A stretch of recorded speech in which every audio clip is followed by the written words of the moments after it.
नमस्कार दर्शकों, मैं अंजलि। आप देख रहे हैं FBB और आज हम बात करने वाले हैं एक ऐसे टॉपिक पर जो हर एस्पिरेंट, हर कोचिंग स्टूडेंट और हर टीचर के लिए इम्पोर्टेंट माना जाता है। जी हाँ, आज का हमारा विषय है गवर्नमेंट का कॉम्पिटिटिव एग्जाम पर सेंसरशिप और कंट्रोल। क्या सच में सिस्टम स्टूडेंट की स्टडी कंटेंट को कंट्रोल कर रहा है? क्या कुछ टॉपिक्स को जानकर भी सिलेबस से हटा दिया जाता है? क्या हमारा स्टडी एनवायरनमेंट फ्री या फिल्टर्ड है? चलिए शुरू करते हैं। हर साल लाखों स्टूडेंट गवर्नमेंट एग्जाम के लिए अप्लाई करते हैं, जैसे कि UPSC, SSC, banking, railway, state PCS और लिस्ट बहुत लंबी है। और हर स्टूडेंट अपना एक सपना देखता है, एक स्टेबल जॉब का, एक सिक्योर फ्यूचर का। पर आज के टाइम में प्रिपरेशन का सिस्टम पूरा डिजिटल हो चुका है। YouTube lectures, Telegram notes, AI tool जैसे चैट जीपीटी, विकिपीडिया और करंट अफेयर वेबसाइट, ये सब स्टूडेंट के डेली स्टडी टूल है। अब प्रॉब्लम शुरू होती है जब या तो ये रिसोर्सेज रिस्ट्रिक्ट किए जाएं या फिर कुछ कंट्रोवर्शियल टॉपिक सिलेबस से ही हटा दिए जाएं। तो ये सेंसरशिप छोटी लगती है, लेकिन इसका लॉन्ग टर्म इम्पैक्ट बहुत बड़ा है। अब बात करते हैं सेंसरशिप और कंट्रोल किस फॉर्म में हो रहा है। उससे पहले समझते हैं आखिरकार सेंसरशिप होता क्या है और इसका मतलब क्या है। सेंसरशिप का मतलब होता है बैन करना। ये कंट्रोल कई फॉर्म्स में आ रहा है, डायरेक्टली और इनडायरेक्टली। चलिए एक एक करके समझते हैं। सबसे पहले करिकुलम और सिलेबस की बात करते हैं। कई बार सिलेबस में कुछ ऐसे टॉपिक्स जैसे पॉलिटिकली सेंसिटिव कहकर निकाल दिए जाते हैं। हिस्ट्री के चैप्टर्स चेंज हो जाते हैं, सोशल इश्यूज सिंप्लीफाई कर दिए जाते हैं और कुछ पॉलिटिकल रेफरेंस हटा दिए जाते हैं और कई सारे चैप्टर्स तो कैंसिल भी हो जाते हैं। इसका रिजल्ट क्या होता है? स्टूडेंट को एक फिल्टर्ड वर्जन ऑफ ट्रुथ मिलता है या यूं कहूं एक एजेंडा सेट होता है और क्रिटिकल थिंकिंग कम हो जाती है। अब बात करते हैं टेक्स्ट बुक एडिटिंग और कंटेंट सेंसरशिप की। अब ये बहुत कॉमन हो गया। एनसीईआरटी और स्टेट बोर्ड्स में कई बार कंटेंट रिवाइज होता है, वो भी बिना पब्लिक एक्सप्लेनेशन के। फॉर एग्जाम्पल, क्लास 12 की हिस्ट्री की बुक से कुछ हिस्टोरिकल इवेंट, कम्युनल टॉपिक्स और आइडियोलॉजिकल डिबेट्स को शॉर्ट कर दिया गया था और कुछ टॉपिक्स को हटा दिया गया था। पर एग्जाम्स में वही क्वेश्चन आते हैं तो स्टूडेंट कंफ्यूज हो जाते हैं, क्या पढूं और क्या छोड़ूं। अब बात करते हैं तीसरे पॉइंट के बारे में, ऑनलाइन रिस्ट्रिक्शंस और मॉनिटरिंग। आज हर स्टूडेंट इंटरनेट पे डिपेंड है, लेकिन कई बार आप देखते हो कुछ टेलीग्राम चैनल, वेबसाइट या इवन यूट्यूब वीडियोस तक ब्लॉक हो जाती है। कुछ कंट्रोवर्सीज को मिसलीडिंग या फिर अनऑथोराइज कह करके हटा दिया जाता है। क्यों?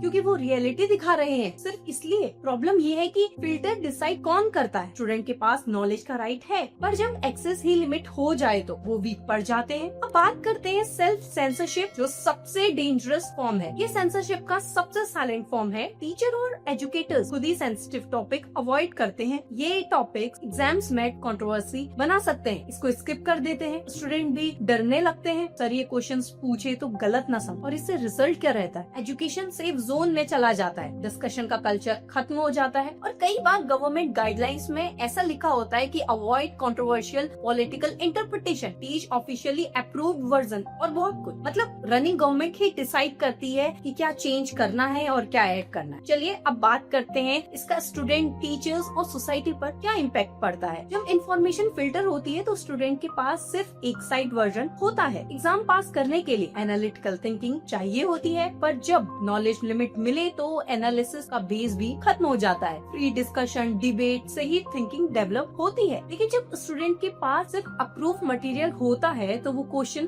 पूछना बंद कर देते हैं। रिच स्टूडेंट जिनके पास कोचिंग, वीपीएन और पेड कंटेंट एक्सेस होता है वो भी नॉलेज लेते हैं, पर मिडिल क्लास या फिर पुअर क्लास के पास ये सब रिस्ट्रिक्शन एक वॉल बन जाती है। जब एक स्टूडेंट को लगता है कि एग्जाम कंटेंट बायस है तो उसका ट्रस्ट सिस्टम से उठ जाता है, और अगर जब ट्रस्ट खत्म होता है तो देश के एजुकेशन सिस्टम की फाउंडेशन अपने आप गिरने लगती है। दोस्तों बात करते हैं इस इशू के सबसे क्रूशियल पार्ट की, फंडामेंटल राइट। देखिए, जब हम सेंसरशिप इन एजुकेशन की बात करते हैं ना, तो ये सिर्फ एक सिलेबस या टॉपिक डिलीट होना नहीं होता है। ये हमारे कॉन्स्टिट्यूशन की कोर प्रिंसिपल्स को डायरेक्टली टच करता है, वो प्रिंसिपल्स जो हर इंडियन सिटीजन के बेसिक राइट्स डिफाइन करता है। अब बात करते हैं आर्टिकल 19(1)(a) की, freedom of speech and expression. आप सोच रहे होंगे ना कि स्पीच एंड एक्सप्रेशन का एजुकेशन से क्या लेना देना है। बहुत गहरा कनेक्शन है। एक्सप्रेशन सिर्फ बोलना नहीं होता, सोचना, समझना और नॉलेज एब्जॉर्ब करने का भी राइट उसमें आता है। अगर एक स्टूडेंट को फ्रीली इंफॉर्मेशन तक पहुंचने ही नहीं दिया जाए या उसके स्टडी मटेरियल को फिल्टर्ड वर्जन में दिया जा रहा है तो उसकी थिंकिंग और एक्सप्रेशन दोनों लिमिट हो सकती है। इसको और अच्छे से समझते हैं एक छोटे से एग्जाम्पल के साथ। अगर एक एस्पिरेंट को हिस्ट्री का असली कंटेंट नहीं सिखाया जा रहा है और उसके सिलेबस में सिर्फ एक इम्पेरेटिव तो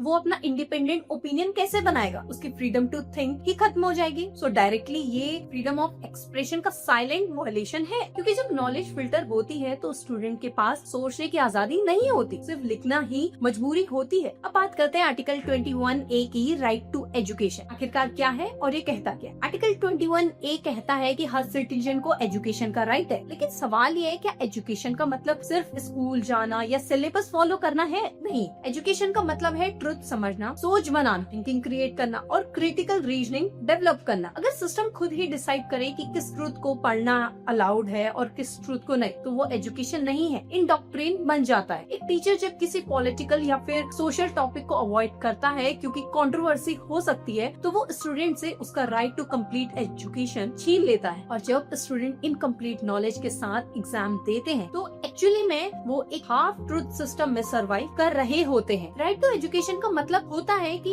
education without fear, without filter, वरना ये राइट सिर्फ पेपर पर लिखा रह जाता है। अब बात करते हैं आर्टिकल 14 की, राइट टू इक्वालिटी। अब देखिए इक्वालिटी का प्रिंसिपल कैसे ब्रेक होता है। आज के टाइम में एजुकेशन एक्सेस एक डिजिटल वॉर बन गया है। Rich students VPN, paid coachings और फॉरेन रिसोर्सेज से रियल नॉलेज ले लेते हैं, बट एक पुअर या फिर रूरल स्टूडेंट के लिए जो सरकारी या फिर फ्री कंटेंट पे डिपेंड है, वो सिर्फ फिल्टर्ड सिलेबस, मतलब एक सेम एग्जाम देने वाले दो स्टूडेंट के पास अलग अलग ट्रूथ है। क्या ये इक्वालिटी है? बिल्कुल भी नहीं। ये आर्टिकल 14 राइट टू इक्वालिटी का क्लियर वायलेशन है। एजुकेशन इक्वल अपॉर्चुनिटी का बेस होता है, और जब कंटेंट इक्वल होता ही नहीं तो अपॉर्चुनिटीज कैसे इक्वल होती है? Article 32 right to constitutional remedy. Constitution कहता है कि अगर कोई फंडामेंटल राइट वॉयलेट होता है तो सिटीजन कोर्ट में जा सकते हैं। पर प्रॉब्लम क्या है? प्रॉब्लम ये है कि सेंसरशिप एक साइलेंट प्रोसेस है। ये कोर्ट में हेडलाइन नहीं बना, क्योंकि सिलेबस चेंज या कंटेंट रिमूवल को लोग नॉर्मल मान लेते हैं, लेकिन रियलिटी ये है कि ये एक स्लो पॉइजन है जो एक जनरेशन की थिंकिंग पावर खत्म कर रहा है, और स्टूडेंट को पता भी नहीं चलता कि उनके राइट कमजोर होते जा रहे हैं। इसको समझते एक और रियल एग्जांपल से। आप इमेजिन करो एक स्टूडेंट यूपीएससी के लिए प्रिपेयर कर रहा है, उसको इमरजेंसी ऑफ 1975 या नक्सल मूवमेंट जैसे टॉपिक सिलेबस में से सिंप्लीफाई कर दिए गए, तो पर उसको ग्राउंड रियलिटीज, पॉलिटिकल रीजनिंग और हिस्टोरिकल कंटेंट नहीं बताया जा रहा है, तो वो एग्जाम के लिए एक फैक्चुअल आंसर लिख देगा, मगर उसके अंदर जो समझने और एनालाइज करने की स्किल्स खत्म हो जाएगी। इसी को कहते हैं इंटेलेक्चुअल स्लेवरी। और जब एजुकेशन स्लेवरी में बदल जाती है तो डेमोक्रेसी सिर्फ एक वर्ड बन के रह जाती है। एजुकेशन पे कंट्रोल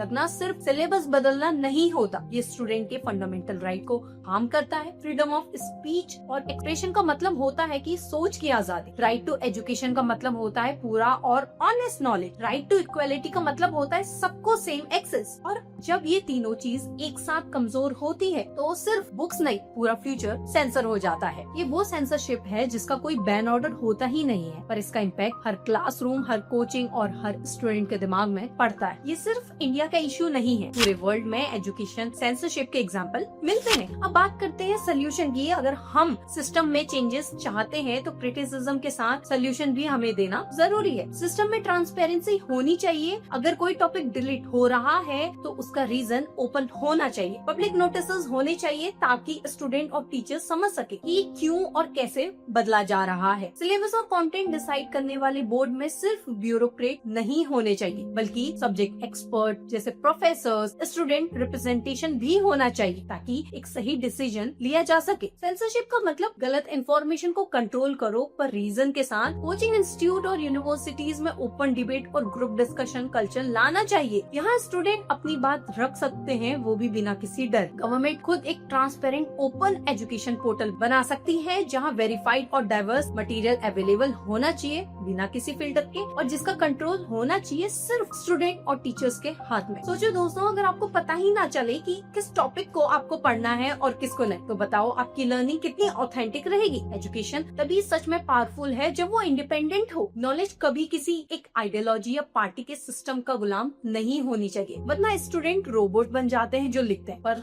सोच नहीं पाते। आखिर एजुकेशन का मतलब है ही क्या? सीखना, समझना और सोचना। और अगर थिंकिंग पर ही कंट्रोल लग गया तो डेवलपमेंट सिर्फ बुक्स में ही रह जाएगा, रियल लाइफ में नहीं। तो दोस्तों, ये समझना जरूरी है, गवर्नमेंट हो या कोई अथॉरिटी, एजुकेशन पर ओवर कंट्रोल कभी ठीक नहीं है। रेगुलेशंस होनी चाहिए पर रिस्ट्रिक्शन नहीं, गाइडलाइंस होनी चाहिए पर कंट्रोल नहीं। आखिर में एक simple line, freedom to study is the foundation of freedom to think. और जब सोचना फ्री होता है तभी देश स्ट्रॉन्ग बनता है। तो दर्शकों, मैं थी आपके साथ अंजलि और आप देख रहे हो FBB। अगर आपको लगता है कि आपके स्टडी जर्नी में कुछ कंट्रोल या सेंसरशिप का इफेक्ट है तो कमेंट करके जरूर बताएं।